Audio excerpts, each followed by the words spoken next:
Ever since Saturday Night Main Event, John Cena's title reign and heel turn has been up for debate on whether or not it's been good or bad. We're here to talk about it, as well as some other stuff in the WWE world. I'm Will. That's Brandon. We're the Cousins of Destruction Wrestling Podcast. As always, let's cheers.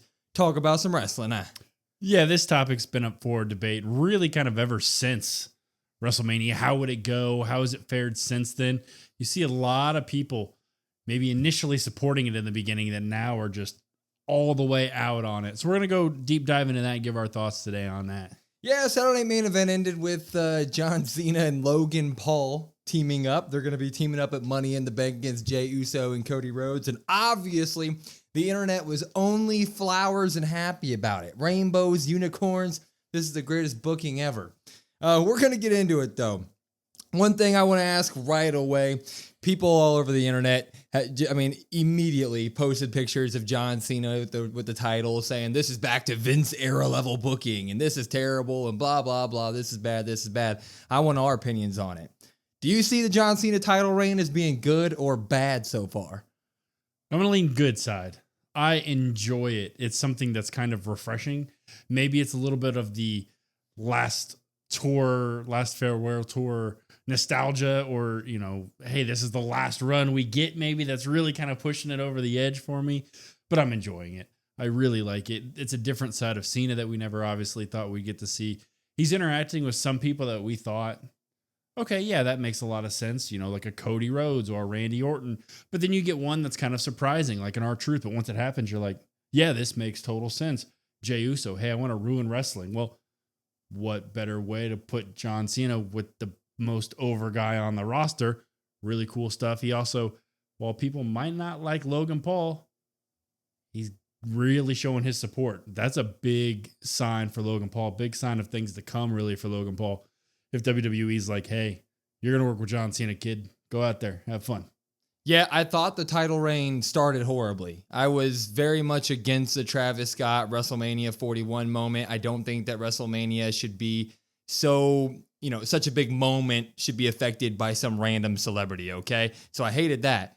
But ever since, I think the John Cena title reign's been pretty dang good. We've gotten used to it over the last few years of part-time champions, right? Part-time champions are kind of just a norm in WWE nowadays. So it's like, what do we get when they're on the screen? Yes, we get a lot of John Cena getting RKO'd throughout this. Yes, he didn't show up for the entirety of the R-Truth mini feud. But you know what? Every time he shows up, it's great. We knew what we signed up for going into the John Cena retirement tour. We knew how many dates were going to be a part of it. And whenever he shows up, he puts on fantastic promos, in my opinion. I think the story that they're telling of him counting down the days and wanting to walk away with the belt is a very interesting story that sets up this big question of who's going to save wrestling. That's interesting. So I think it's backed by an interesting story. It's the farewell tour of John Cena, and that combined is just good enough for me. I'm enjoying it. Yeah, I think there's a couple of things here. Obviously, I think if you take the Rock part out of it, I think that's maybe a huge cloud over the heel turn or a huge cloud over the title reign. People are like, well, why did that even happen? Well, to be honest, nobody really knows. You can't really give any definite answers or really any good answers with that. It's also one of those things that, you know, we were there for Backlash. And when you're there, the energy is different. When John Cena comes out that last time, you're like, man, this is it. It's going to hit me right in my feels. He's going to ruin my childhood. And I'm here for it. I'm excited. So it hits different. It feels different. So it's like, yeah, I could understand maybe why some people at home might not feel that way. But if you can get to an event and you do get to see John Cena, like you're there and you realize like, yeah, you know what? He's doing something right here. I completely agree. If you get to see him, if he comes around your town, like no matter how you feel about the title reign, this is it. Like this is it. We got 20 dates left. Not even at this point. I don't know. He hasn't put the timer up in a while there. They start count that down. They should. Every time he walks out and the music hits, one number off. That'd be freaking awesome. I would like that. Anyway, so we both lean toward it being good. Mm-hmm. We like it. I mean, I'm wearing a freaking John Cena shirt. It's going to take a lot for me to not like the title reign. I will be honest there. But for those who are saying that it's bad, how would you fix the John Cena title reign? What would you do to tweak it in order for more people to get on board with it, make it a little bit more exciting? Yeah, that's a really tough question because I think really what you'd have to look at is you'd have to look at the roster. You'd have to look at like who he's working with, I would say. maybe people are a little bit bored or already like, man, we're getting this again with the Cody stuff. I feel like that's a little bit of the backlash right now too. It's like, man, we're getting this. We're getting Logan Paul. We're getting Jey Uso. Maybe you do a draft. Maybe you switch it up. Maybe you get some people that John hasn't interacted with that maybe people want to. Again, I think that's maybe a thing. Also, you maybe want to sprinkle a little bit something different in the promo. I understand the promos every week are kind of the same thing. Hey, I'm here to ruin wrestling. Hey, Randy, your family's third generation. Like, I'm going to ruin it for you. And R-Truth, I'm your idol. I'm ruining it for you. Maybe a little bit of a tweak to where it's not the same thing every single time, every single week. But overall, if you don't like it, I don't know how they can get you bought in. I feel like you're already either in on it or you're not. I think the only tweak that they can make to the title reign so far is make him more of a heel. Yes, we hear him come out and, basically tell us off every week, us meaning the crowd. He comes out and he tears us down, and he tears down whatever challenger's up next, but we don't get to really see him do much heel stuff other than speak. I loved after Backlash when he put R-Truth through the table. It's like, that's something a heel would do. We need some more of that. And even as good as I thought that the R-Truth match was at Saturday Night Main Event, I thought it was a perfect little thing for the John Cena R-Truth story. I still would have liked to see him like bust R-Truth open, like take it too far, really, really establish that he's like completely gone. I am 100% on the dark side. Beat people to a pulp. Not only use the belt, but after the bell, just destroy somebody. Come on the show on SmackDown on Friday when he talks to Cody Rhodes this week. Don't even say a word. Just show up, sneak attack him, leave Cody bloodied and bruised. That's what The Rock did when he became the final boss, and it like showed to everybody. Everybody was bought in right away. It was like, oh my God, The Rock just killed Cody Rhodes. That's what we need. We've already seen these guys speak multiple times on the way to WrestleMania, and we can already kind of pinpoint the points that Cody's going to say when he gets back. He's going to go, well, Travis Scott, what the hell was that? He's going to bring up all the cheating and all the lying and all that stuff. But like, I need him to be physically more of a heel. Yeah, that is a really good point. John, every single time he does speak, and okay, he's going up against Randy or this person or Cody even, he's always down on his back. So I would like to have John get the upper hand once or twice here or there, because right now it's kind of the same. Okay, he comes out, him and the guy have a verbal exchange, he gets attacked, John ends up on his back. He takes an RKO or a crossroads. So something like that. Jay and Cody, I think Money in the Bank, we're going to probably get something like what you're hinting at. They already kind of hinted at it a little bit, right? Like John Cena attacking Jey Uso and choking him with the towel. Like, I thought that was a nice touch. So if you kind of keep going down that road and really drive that point home, that would be fantastic. Almost like, not to the extent of what Gunther did to Jimmy, but like how bought in you were with the blood and that sort of thing. You're like, oh my God, that was something like that. That was the moment where most people turned on the feud, because a lot of people were like, we just saw this at Saturday Night Main Event. How are they going to sell me on this? We have a month left, 2 months left. That moment happened, and you're like, oh, Gunther's an asshole, man. I want him to lose. That's what we need from John Cena. No one's going to boo him. All right. It's just not going to happen. It's proven at this point. But, at least get us bought in story-wise that he is this big bad heel. Last thing on the John Cena title reign, then we will move on to a couple other things. John Cena, face. Mm-hmm.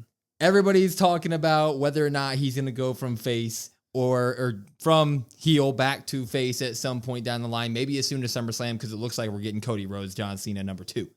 Should John Cena turn back to being a face on this farewell tour? I'm going to go no on this one. I really like the heel aspect. If you do have John turn, it's got to be the very last impression, the very last instance, the very last image of John Cena has to be Super Cena sort of thing. And then the lights fade and the W pops up or something like that. It has to be something like that. For me, though, in ring, all the way till the end, give me John Cena heel. I really enjoy this stuff. The idea of him ruining wrestling all the way throughout, even if you potentially get it down towards the end, I think we both agree Cody or somebody down the road, maybe a Punk, somebody's going to save wrestling, right?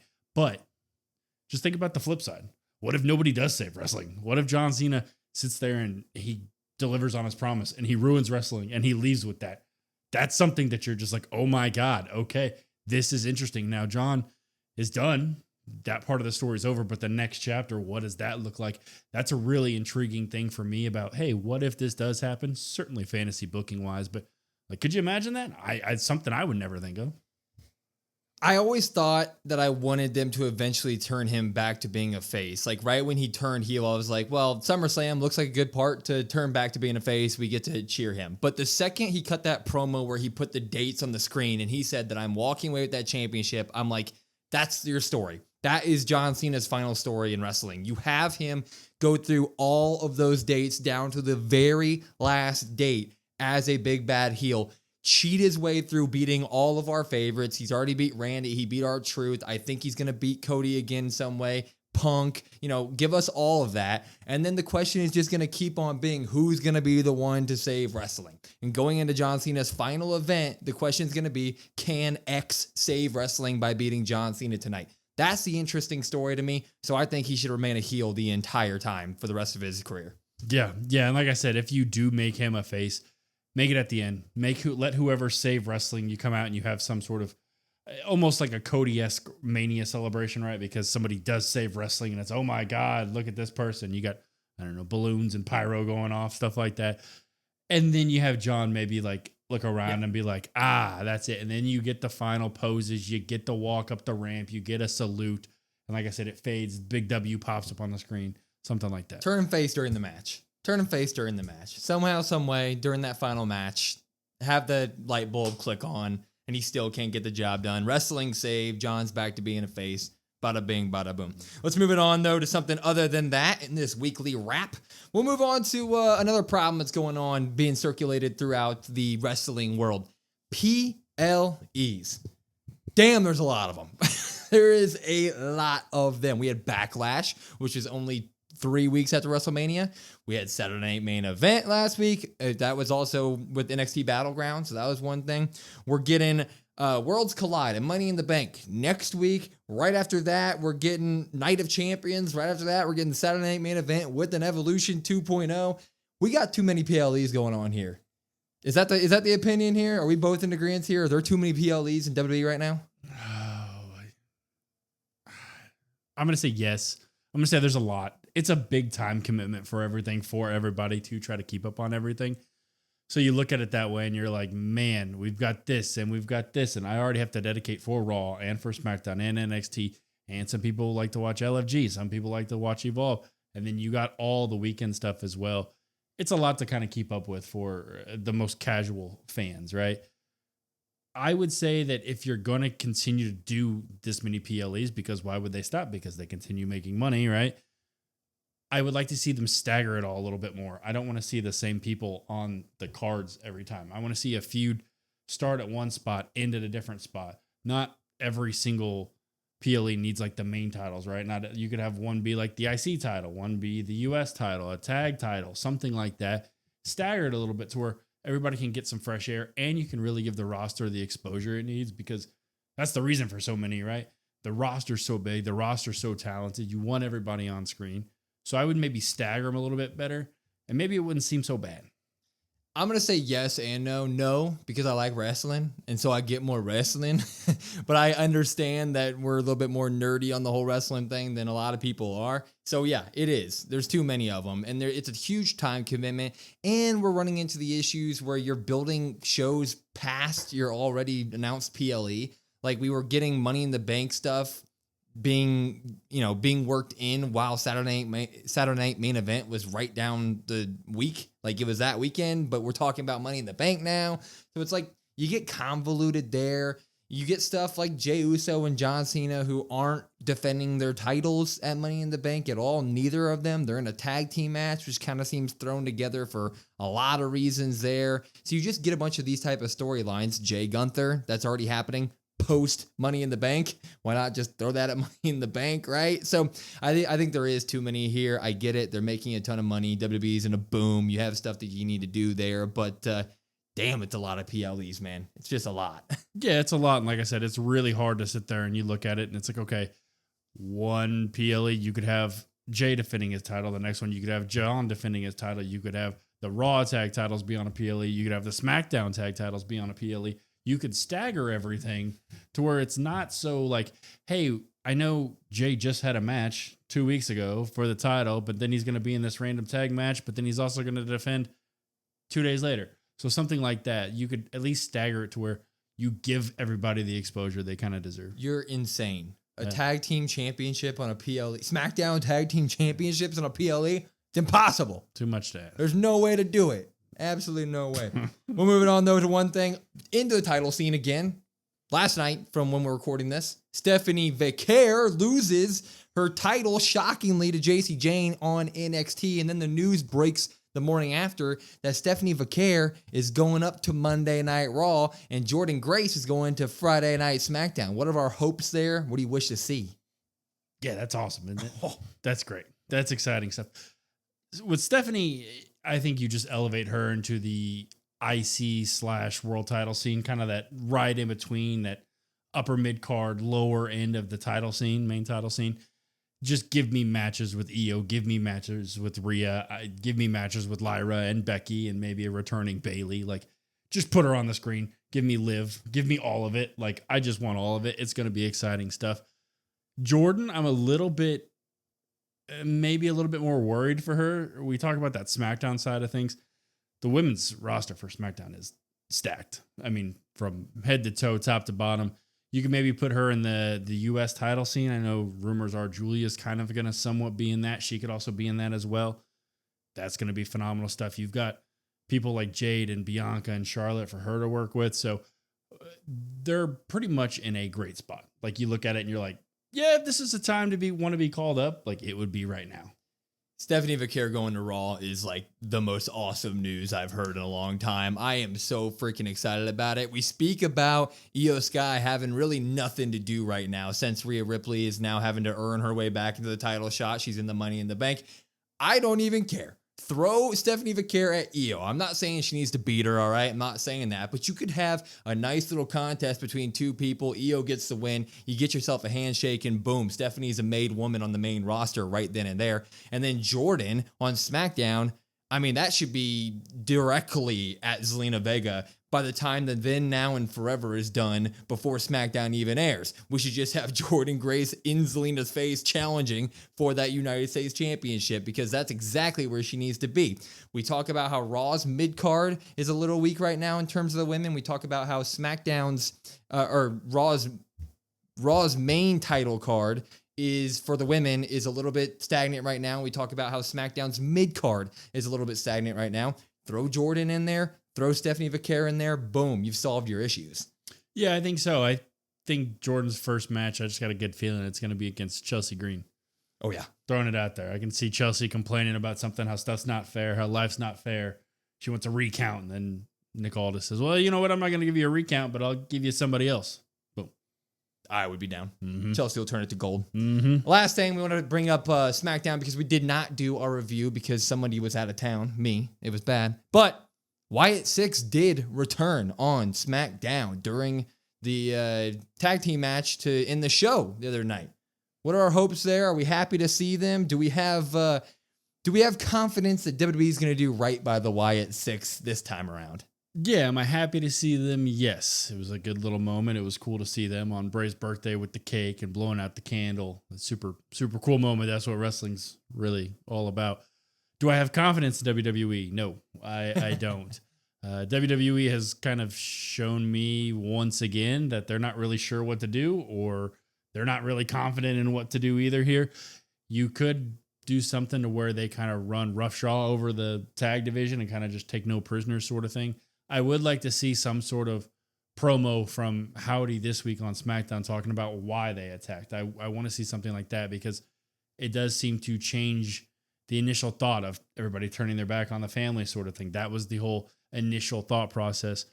Well, that didn't happen here either way. So I would like to see something from Howdy on SmackDown this week, and I'm sure we will. And it's going to be a great promo. He's really good on the mic, but a little bit worried in terms of the extended plans. I'm excited that the Wyatt Six are back. We thought that they had the best debut, one of the best debuts ever on Raw last year. But then WWE kind of didn't do much with them after that. It was more about Chad Gable's story than it really was the Wyatt Six at that point. And then when that was over, the Wyatt Six were just kind of gone, and that was that. The problem here is SmackDown doesn't really have any storylines in the tag division right now that fit the motive of the Wyatt Six as they previously discussed on Raw last year.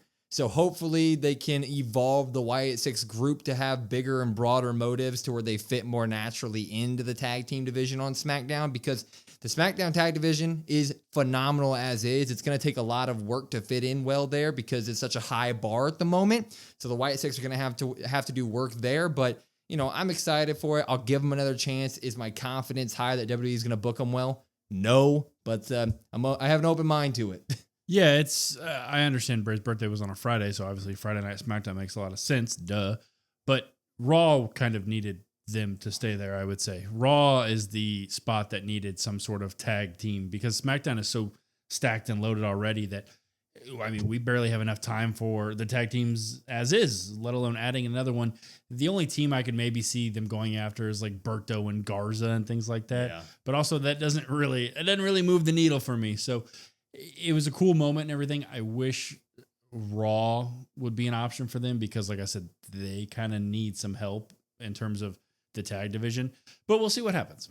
Yeah, that Raw division would really thrive with them in it right now, man. That'd be a much needed boost. But they're on SmackDown now, so we're gonna have to deal with good old New Day and all of them on Raw. So that'll be a lot of fun. Anyway, that's going to be it for us today. We spoke about John Cena and some other stuff going around in the WWE world, just some stuff that the internet's talking about. So if we wanted to get in on it too, let us know in the comments what you think about all this stuff. Let's get into some conversations because we talked a lot about some controversial stuff here today. And then stop by our live streams as well, youtube.com/@CODWrestlePod. We Raw, SmackDown, and live streams. So this Friday, be there. And then for everything else, @CODWrestlePod, COD WrestlePod. We have a link tree in our bio. It's got all of our socials and everything on there. We'd love for you to come follow all that because we're confident that you're going to love that kind of wrestling content. But I'm Will. That's Brandon. We're the Cousins of Destruction Wrestling Podcast. We'll see you next time.